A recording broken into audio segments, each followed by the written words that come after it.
Bismillahirrahmanirrahim. Assalamualaikum warahmatullahi ta'ala wabarakatuh. Alhamdulillahi rabbil alamin. Wassalatu wassalamu ala rasulina Muhammadin wa ala alihi wa sahbihi ajma'in.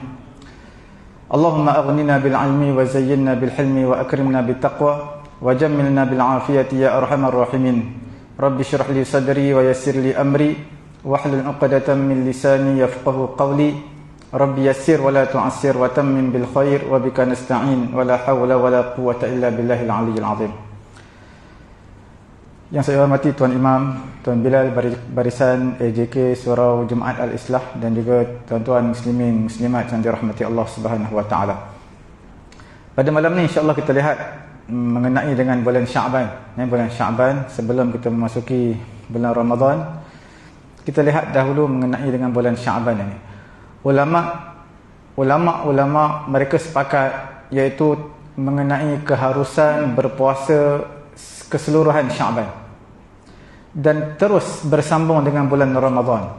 Maknanya puasa Syaban penuh dan diteruskan dengan puasa pada bulan Ramadan. Ini berdasarkan hadis daripada riwayat Abu Dawud, Imam Tirmizi, Imam An-Nasa'i dan juga Imam Ibnu Majah daripada Ummi Salamah radhiyallahu taala anhu daripada Nabi sallallahu alaihi wasallam annahu lam yakun yasum min as-sanah syahran tamman illa sya'ban yasiluhu bi Ramadan.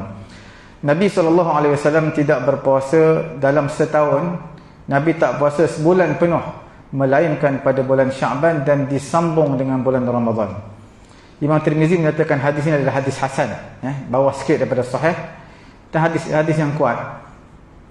Mengenai tidak berpuasa pada bulan Sya'ban keseluruhannya, tak puasa langsung pada bulan Sya'ban, dan tidak ada baginya adat ataupun kebiasaan berpuasa pada beberapa hari yang biasa dia berpuasa, dan juga berpuasa pada pertengahan bulan Sya'ban. Ini semua kita akan bincangkan. Dimakruhkan berpuasa pada pertengahan bulan Syaban. Ini berdasarkan riwayat daripada Abu Dawud, Imam Tirmizi, Imam An-Nasa'i dan juga Ibnu Majah daripada Abu Hurairah radhiyallahu taala anhu, "Idzan tasafa Sya'ban fala tasumu." Apabila sampai pertengahan Sya'ban jangan kamu berpuasa. Nabi melarang untuk berpuasa. Imam Tirmizi menyatakan hadis ini adalah hadis hasan lagi sahih. Sesungguhnya telah melemahkan hadis ini sebahagian di kalangan ulama-ulama hadis, imam-imam hadis, mereka menyatakan hadis ini adalah hadis mungkar. Bila hadis mungkar tak boleh dijadikan sebagai sandaran dan juga amalan. Hadis mungkar, hadis yang dekat dengan hadis palsu, dan hadis dipanggil sebagai syiddatul dhaif, yang terlampau lemah dan tidak boleh dijadikan sebagai sandaran hukum dan tidak boleh dijadikan sebagai fadilat amalan. Dan tidak melazimi daripada mungkar ini kedhaifan. Wa amtana'a ba'dhum min at-tahdits bihi linakaratihi. Sebahagian ulama melarang untuk menceritakan hadis ini kerana hadis ini tahapnya adalah mungkar. Seperti mana tuan-tuan, puan-puan muslimin muslimat yang dirahmati Allah Subhanahu wa taala mengetahui, bila sebut tentang satu hadis, status satu hadis boleh diamalkan ataupun tidak, itu menjadi ijtihad, perbezaan pendapat di kalangan ulama. Bila ulama menyatakan hadis ini hadis hasan, makna hadis hasan ataupun hadis sahih, dia adalah hadis yang kuat, boleh dijadikan sebagai sebagai hujjah ataupun dalil. Bila sebut tentang hadis tu hadis yang dhaif, yang lemah tahap biasa, maka boleh dijadikan sebagai amalan, tidak boleh dijadikan sebagai sandaran hukum. Hukum ini halal, haram, wajib. Itu semua berdasarkan hadis yang sahih dan juga hadis yang hasan. Adapun hadis yang lemah sekadar untuk dijadikan sebagai kelebihan ataupun sebagai amalan. Bila hadis yang bersangatan lemah seperti hadis matruk, itu semua term-term dalam ulum hadis. Hadis matruk dan juga termasuk sebahagian di kalangan ulama hadis menyatakan hadis izan tasafa Sya'ban fala tasumu, bila pertengahan Sya'ban jangan kamu berpuasa. Itu adalah imam-imam hadis menyatakan hadis tersebut mungkar. Bila mungkar tak boleh dijadikan sebagai amalan dan jauh sekali untuk dijadikan sebagai sandaran hukum.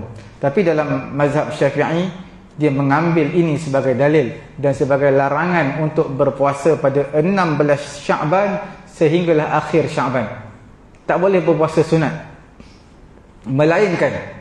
Melainkan orang yang mana berpuasa pada 15 Sya'ban, maka dia boleh berpuasa 16, 17, 18 dan tak boleh ditinggalkan walaupun satu hari sampailah akhir bulan Sya'ban.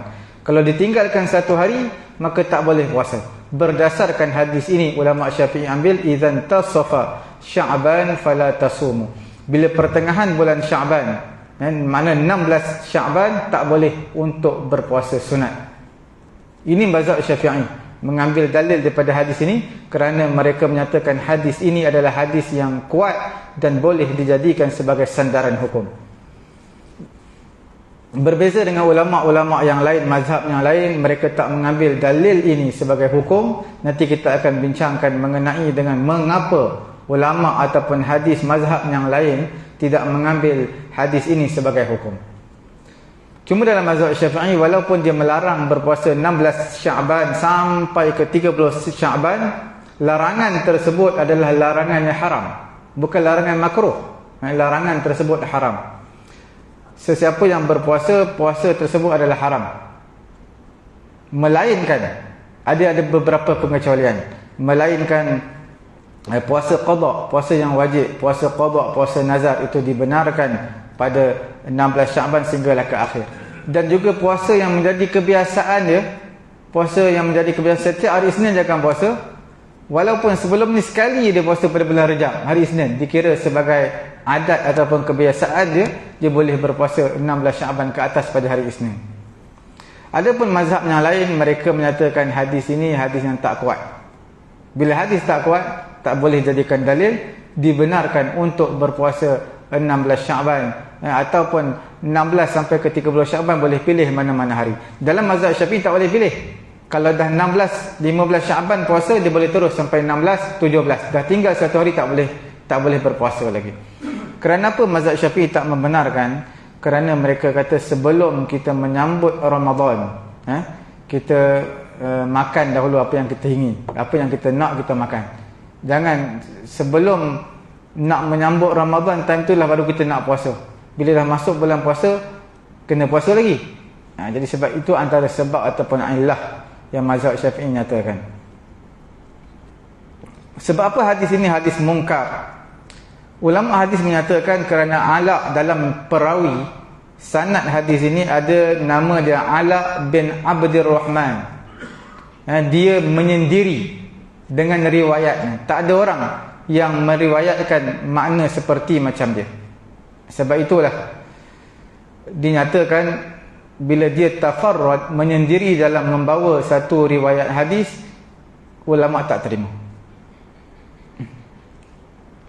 Kemungkinan ulama yang melarang di kalangan ulama-ulama hadis untuk menceritakan hadis ini kerana melihat kepada illah ataupun sebab larangan berpuasa tersebut. Sebab larangan berpuasa selepas daripada nisfu Sya'ban, mana 16 Sya'ban sampailah ke akhir Sya'ban, mereka melihat hadis ini adalah hadis yang mereka melihat kerana untuk bila kita berpuasa pada pertengahan Sya'ban 16, 17, 18 ke, maka kita akan jadi lemah. Bila masuk bulan Ramadan kita tak jadi kuat. Itu antara ulama yang melihat larangan, hikmah larangan ataupun illah ataupun sebab Nabi melarang daripada berpuasa pada 16 sampai ke 30 Sya'ban. Wa huwa ghairu sahih, dan ini tidak tepat kerana ad-dha'f muhassal bi shaumi kulli Sya'ban. Lemah ini akan terhasil dengan puasa keseluruhan bulan Sya'ban ataupun kebanyakan daripada separuh bulan Sya'ban. Sedangkan ulama mengharuskan berpuasa pada keseluruhan Sya'ban. Kalau kata lemah untuk kita sebab larangan 16 sampai 30 Sya'ban, sebab apa tak dibenarkan puasa? Sebab ulama kata akan jadi lemah nak masuk bulan Ramadan ni. ulama kata kalaulah lemah, dalam hadis yang lain ada menggalakkan, Nabi sendiri pun berpuasa. Nabi sendiri berpuasa kebanyakan hari bulan Syaban ataupun penuh bulan Syaban. Jadi ini tidak tepat sebab ataupun illah larangan berpuasa pada bulan Syaban. Imam At-Tirmizi menyatakan makna hadis ini di sisi ulama adalah seorang lelaki yang mana tidak berpuasa, tiba-tiba masih ada sedikit daripada bulan Syaban, ada baki beberapa hari lagi, maka akhadha fi saumihi li hali syahri Ramadan, maka dia nak berpuasa pada bulan Syaban tersebut sambung dengan bulan Ramadan.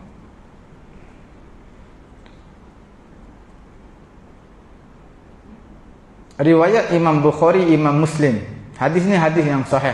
Ini semua ulama kata sahih berbanding hadis tadi, idzan tasafa Sya'ban fala tasumu. Sebahagian ulama menyatakan hadis, sebahagian ulama menyatakan lemah, sebahagian ulama menyatakan mungkar, sebahagian ulama menyatakan hadis tersebut hadis hasan. Adapun hadis yang kita nak bacakan ini riwayat Imam Bukhari, Imam Muslim, Imam Abu Daud, Imam Tirmizi, Imam An-Nasai dan juga Ibnu Majah. Hadis ini ulama menyatakan hadis yang sahih. Daripada Abu Hurairah radhiyallahu taala anhu, daripada Nabi sallallahu alaihi wasallam, Nabi bersabda, la tuqaddimu shauma Ramadan biyaumin.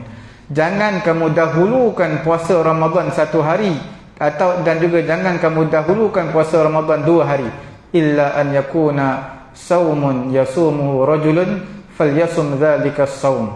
Melainkan puasa yang seorang lelaki dah biasa puasa, itu tak apa, maka bolehlah dia berpuasa pada hari tersebut. Mana jangan dahulukan Ramadan, mana 29, 30 Syaban, 1 hari, 2 hari sebelum Ramadan kita berpuasa, Nabi larang. Melainkan hari tersebut hari yang manusia selalu berpuasa, maka dibenarkan berpuasa. Ini hadis yang sahih. Berbanding dengan hadis tadi, ada ulama kata sahih, ada ulama kata tidak sahih. Sepatutnya al-ihtimam bil faraid min as-shaum wa ghairih. Sepatutnya kita mengambil berat, mengambil cakna mengenai dengan kefarduan puasa. Seperti itu juga mengenai dengan puasa-puasa sunat. Bukan sekadar puasa sebenarnya, amalan-amalan sunat itu sendiri. Aisyah radhiyallahu taala anha pernah berkata, kunna nu'iddu li Rasulillah 'inda an-naum siwakahu wa tuhurahu. Kami sediakan untuk Nabi SAW ketika Nabi nak tidur, kami sediakan untuk Nabi siwak, bersugi, dan juga kami sediakan air untuk Nabi nak buang air ataupun Nabi nak berwuduk sebelum tidur. Sayyidina Aisyah radhiyallahu taala anha telah menyediakan perkara ini.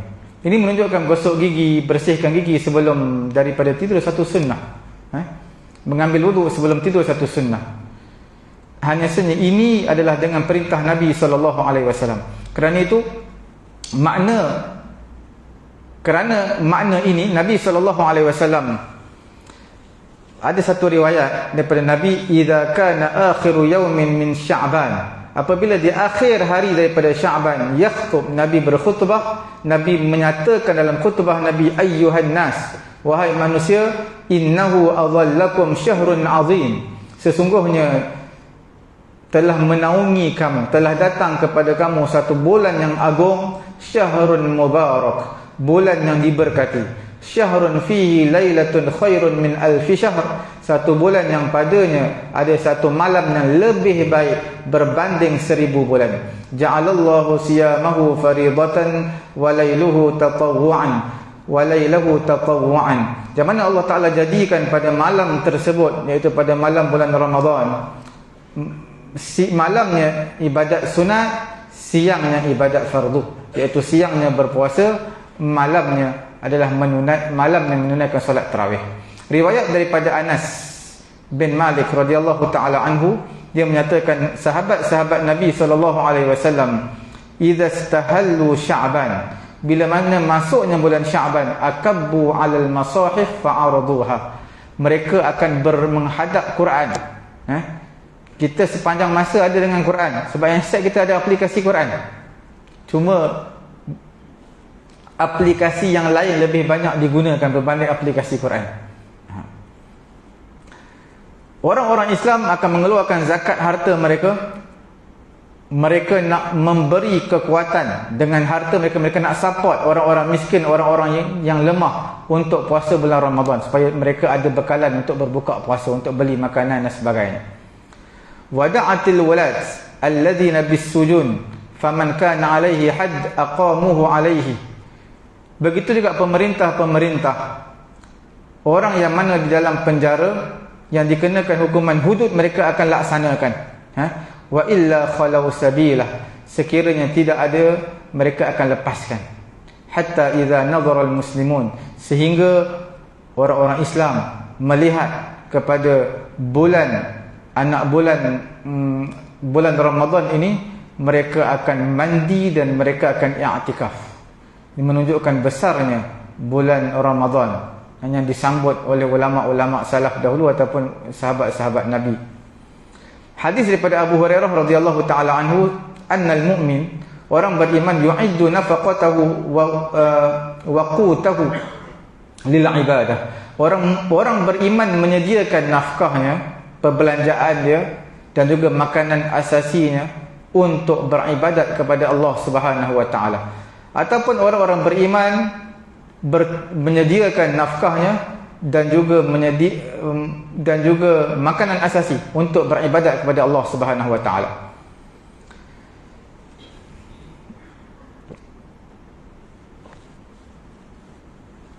Bulan Syaban terkenal dengan bulan Al-Quran. Datang sebahagian daripada asar. Asar ini makna perkataan tabi'in ataupun tabi'at tabi'in. Dinamakan Syaban adalah bulan Al-Quran. Membaca Al-Quran satu perkara yang dituntut pada setiap waktu. Bila pun disunatkan baca Quran, melainkan adalah beberapa situasi, 5 situasi dimakruhkan baca Quran. Di antaranya dalam toilet tak makruh baca Quran. Kemudian ketika bersama dengan isteri makruh berzikir baca Quran. Kemudian ketika mana mendengar khutbah, mendengar ceramah ataupun khutbah, makruh juga baca Quran. Ketika ataupun berzikir, ketika mana mengantuk sangat, jangan dipaksa untuk membaca Quran. Mengantuk sangat, tidur. Tuan-tuan bila mengantuk, tuan-tuan sempurnakan hak mata tuan-tuan, tidur, dapat setengah jam, 15 minit, kemudian tuan-tuan boleh baca. Boleh ada kekuatan untuk baca Quran lagi. Ambil wuduk, baca Quran. Kalau tidur baringlah. Tidur duduk tak apa. Jangan tuan-tuan paksa lagi sampai satu page tu dekat nak setengah jam. Baca, tersengguk, ulang lagi. Baca, tersengguk, ulang lagi. Satu page sampai setengah jam. Nabi pun larang kalau mengantuk sangat kita baca. Ulama kata makruh. Kerana apa makruh? Kerana ada riwayat menyatakan seseorang tu terlampau mengantuk, dia tak tahu apa yang dia sebut. Dia nak mendoakan kebaikan diri dia, terdoa keburukan diri dia.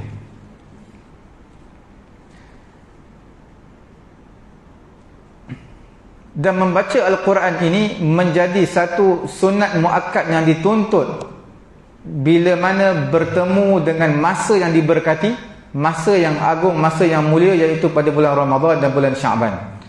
Samalah bila kita berada di bulan Ramadan, bulan Syaban, masa yang mulia. Hargai masa tersebut, sebab bulan Ramadan datang sebulan je. Selepas daripada itu kita tak akan dapat lagi digandakan amalan sebegitu, melainkan bulan Ramadan tahun depan kalau dipanjangkan umur.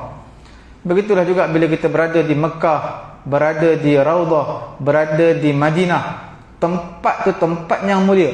Bila tempat yang mulia, kena bertungkus lumus, habiskan sekadar kudrat yang ada membaca Quran, beribadat kepada Allah.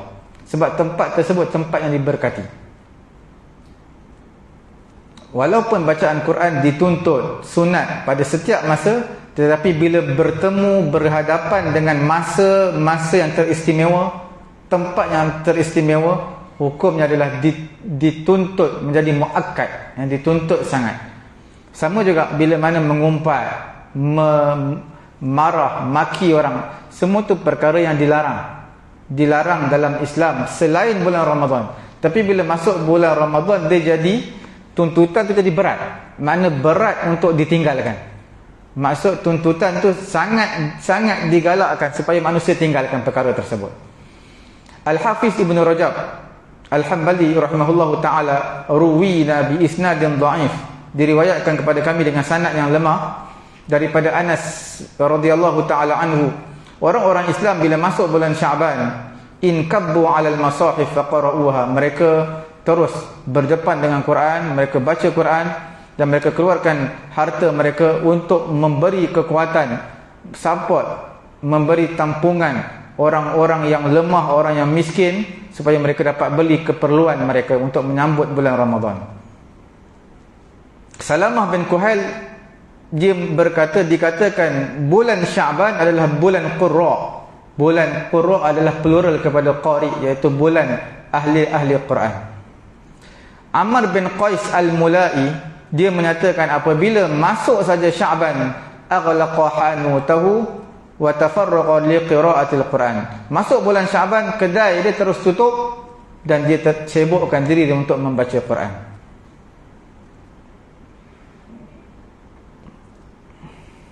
Kelebihan dan juga fadilat mengenai dengan Al-Quran ini ada beberapa keistimewaan yang tersendiri. Perkara yang pertama, at-ta'abbud bi tilawatih. Antara khususiat ataupun keistimewaan Quran, Allah Subhanahu wa taala akan Allah Subhanahu wa taala memberi pahala ibadat kepada makhluknya dengan sebab membaca Al-Quran. Wa ja'ala 'ala mujarradi tardidi lafzihi walau min ghairi fahmi. Walaupun berulang-ulang kali kita baca, kita pun tak tahu apa makna yang kita baca Quran, tetap dapat pahala. Bahkan setiap huruf itu digandakan dengan 10. Alif, lam, mim tak dikira satu huruf. Alif satu huruf, lam satu huruf, mim satu huruf, jadi 30 pahala yang kita dapat. Walaupun kita tak tahu makna kita baca Quran. Zalikal kitabu la raiba fihi hudal lil muttaqin. Kita tak tahu makna, dapat pahala. Fa idza dhamma al-qari ila tilawah al-fahm, bila mana dikumpulkan baca dan faham, maka bertambah lagi ganjaran. Bila kita baca, kita faham.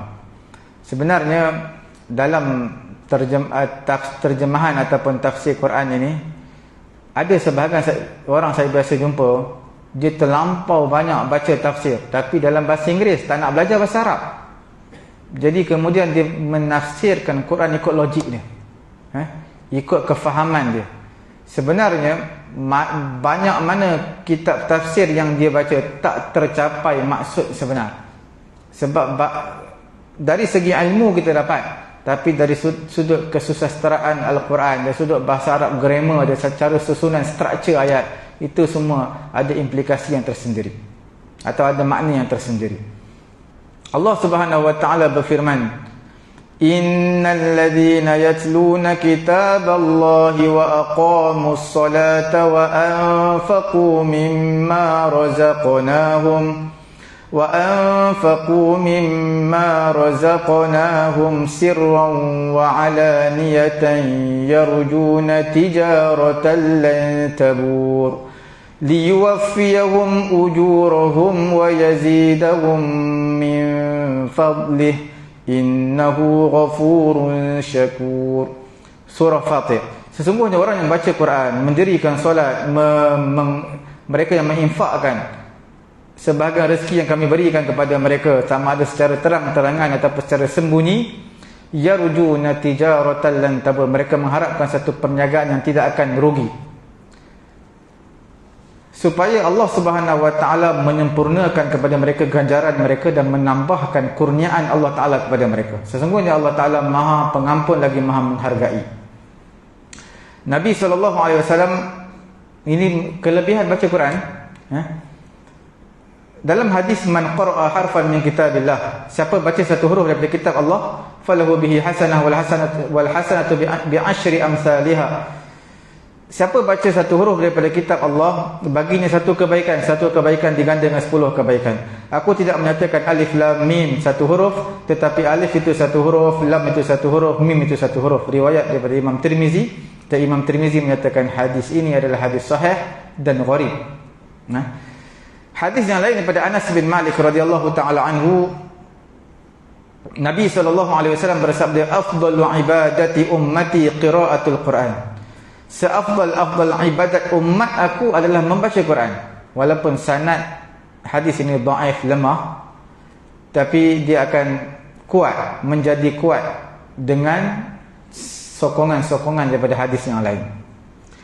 Keistimewaan ini hanya terdapat pada Al-Quranul Karim. Adapun selain daripada Quran, maka tidak akan mendapat pahala dengan semata-mata membacanya. Tuan-tuan baca hadis, tuan-tuan tak dapat pahala. Pahala seperti Quran, maksudnya pahala baca hadis secara umum lah. Sebab kita buat kebaikan. Kalau kita mengajar hadis, kita dapat pahala mengajar hadis. Kalau belajar hadis, kita dapat pahala belajar hadis. Ataupun kita menyampaikan kebaikan, dapat pahala secara umum. Tapi pahala secara spesifik seperti Al-Quran, satu huruf digandakan dengan 10, itu tak dapat pada selain daripada Al-Quran. Bahkan tak dapat tidak minat tafkir fihi wa tadabburihi, perlu difikirkan dan juga perlu ditadabburkan ayat Quran.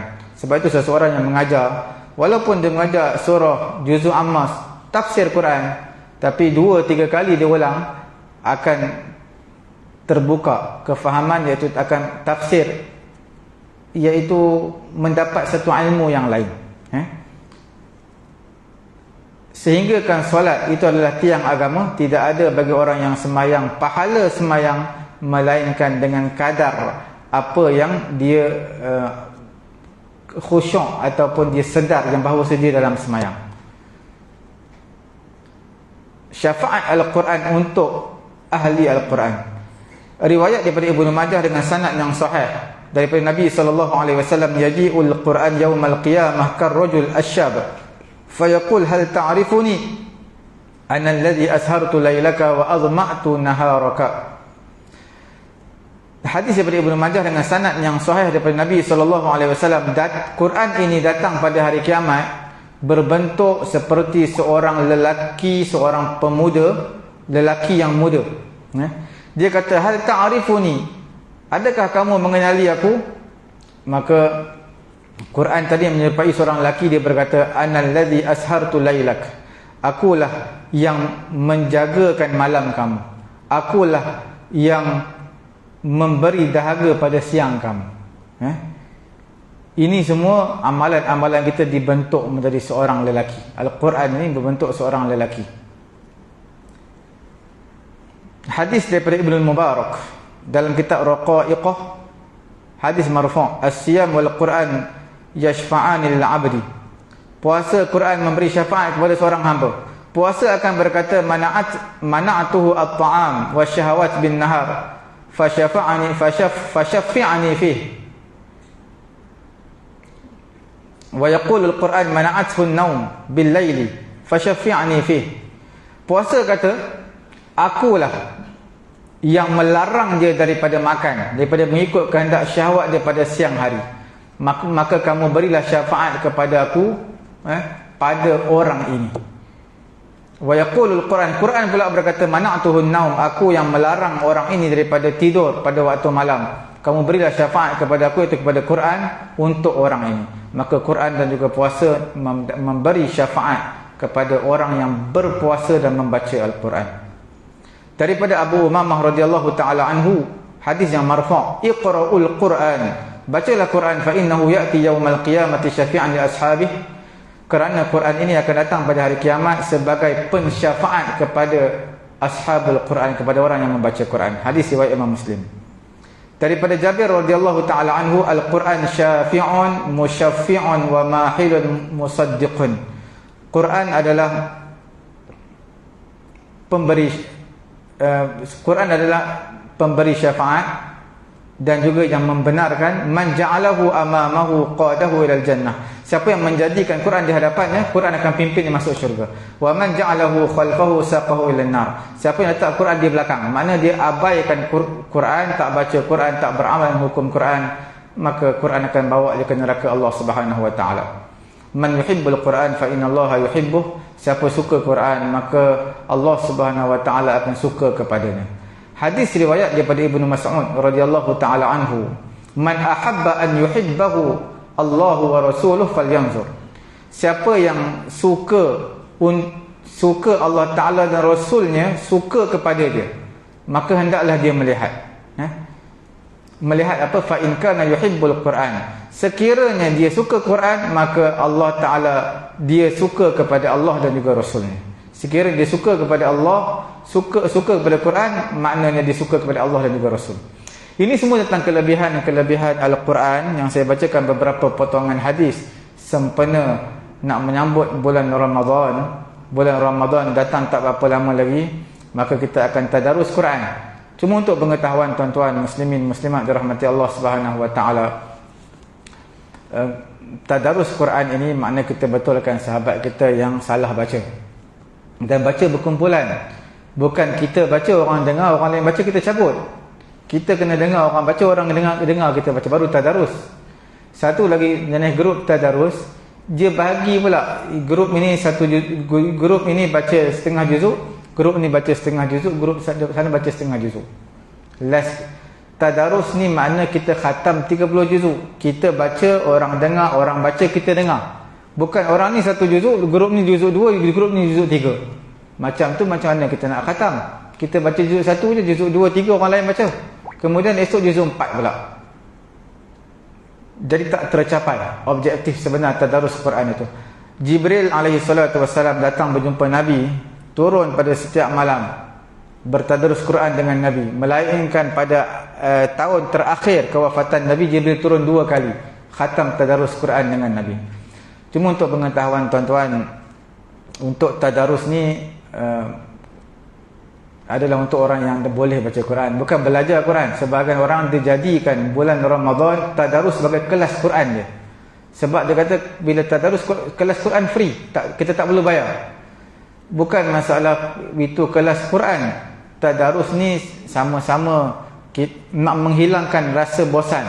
Bila kita buat berjemaah, kita akan rasa ada kekuatan. Bila kita baca seorang ni, tuan-tuan tahulah bulan Ramadan, bulan puasa, bila lepas tarawih pula ada tadarus. Tarawih dah panjang, jadi rasa mengantuk, penat kalau baca seorang-seorang. Baca grup, berkumpulan tadarus, dia ada semangat sikit. Kalau tadarus waktu pagi, tuan-tuan baca seorang-seorang, kadang-kadang tak sampai pun selai 2 lagi, dah mengantuk dah. Tidur lagi lama pada baca Quran. Bila baca secara berkumpulan ni, maka dia semangat sikit. Tapi tuan-tuan kena betulkan niat lah. Jangan niat kita nak tunjuk kita pandai, bukan niat kita nak tunjuk kita baca betul. Sama-sama, dia ada kekurangan, kita ada kekurangan, kita bantu sesama kita. Baru tercapai objektif tadarus. Kalau tak, seorang baca, dia merangkak-rangkak baca, satu muka dia 20 minit, orang lain satu muka 2-3 minit je. Jadi orang, bukan dia yang cabut lari, orang yang tadarus cabut. Sebab nak tunggu dia lama sangat merangkak baca Quran. Tapi tuan-tuan, sebenarnya kelas Quran terlampau banyak. Tuan-tuan tengok dalam Facebook, dalam apa pun terlampau banyak. Tuan-tuan boleh belajar pelan-pelan, sikit-sikit, siapa yang tak mahir baca Quran. Kerana Quran ini satu syafaat, satu mukjizat yang berkekalan sampai hari kiamat. Kalau tuan-tuan lihat, Nabi-Nabi terdahulu, mukjizat mereka terbatas pada waktu tu je. Tongkat Nabi Musa jadi ular pada waktu tu je. Mukjizat Nabi Musa hanya pada zaman tu je. Pada zaman selepas tu dah tak ada lagi. Quran ini Nabi dah tak ada lah. Tapi mukjizat Quran tetap berkekalan. Manusia sentiasa kaji dapat ilmu yang baru sampai hari kiamat. Mukjizat ni kekal, iaitu Al-Quranul Karim. Quran adalah mukjizat yang berkekalan, yang dibaca pada setiap tempat. Tuan-tuan pergi negara mana pun, tetap akan baca Quran. Dan Allah Ta'ala jamin memelihara kesucian Al-Quran. Tak ada siapa yang boleh menyelewengkan Quran seperti kitab terdahulu, kitab Taurat, Injil. Mereka boleh selewengkan, tapi Quran Allah Ta'ala jamin, inna nahnu nazzalna dzikra wa inna lahu lahafizun. Kami turunkan Quran dan kami menjaga Al-Quran. Berbeza dengan mukjizat Nabi-Nabi terdahulu, habisnya wafatnya mereka, maka matilah, kita panggil mukjizat tersebut.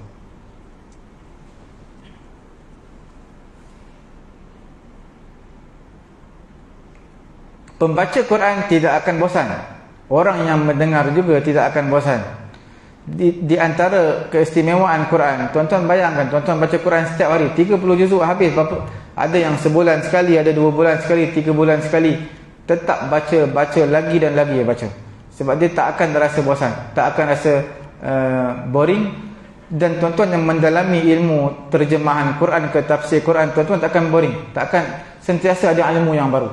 Sehingga orang yang mana mengkaji grammar Quran juga sentiasa ada menjumpai perkara-perkara yang baru, tidak akan bosan. Tilawatul Quran tajlu sada'al qulub. Orang yang membaca Quran, dia telah menyucikan, menggilap kekaratan hati dia. Daripada Ibnu Umar radhiyallahu taala anhuma, dia berkata Nabi sallallahu alaihi wasallam bersabda, inna hadhil qulub tasda'u kama yasda'ul hadid. Sesungguhnya hati-hati ini akan berkarat seperti mana besi karat. Maka pada ketika itu sahabat bertanya kepada Ibnu Umar, fama jila'uha, apakah sahabat-sahabat bertanya kepada Nabi sallallahu alaihi wasallam, apakah penggilap karat tersebut? Maka Nabi kata, tilawatul Quran. Orang yang baca Quran ini, hati dia sentiasa lapang dan sentiasa tenang. Orang yang mentilawahkan Al-Quran, bila bacaan dia betul lah, bacaan dia betul, tepat, maka dia akan memberi kesan. Sebab tu pernah ditanya kepada Nabi, seseorang yang mana dia ni malamnya kuat semayang sunat dia, tahajud, tapi bila siang aja mencuri. Apa jawapan Nabi? Nabi kata akan melarang dia daripada mencuri perbuatan solat dia.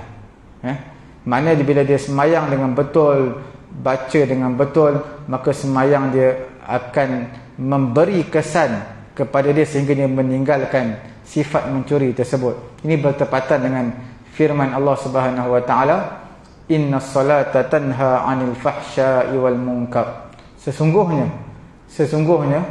solat itu akan menegah seseorang daripada sifat fahsya' dan juga mungkar.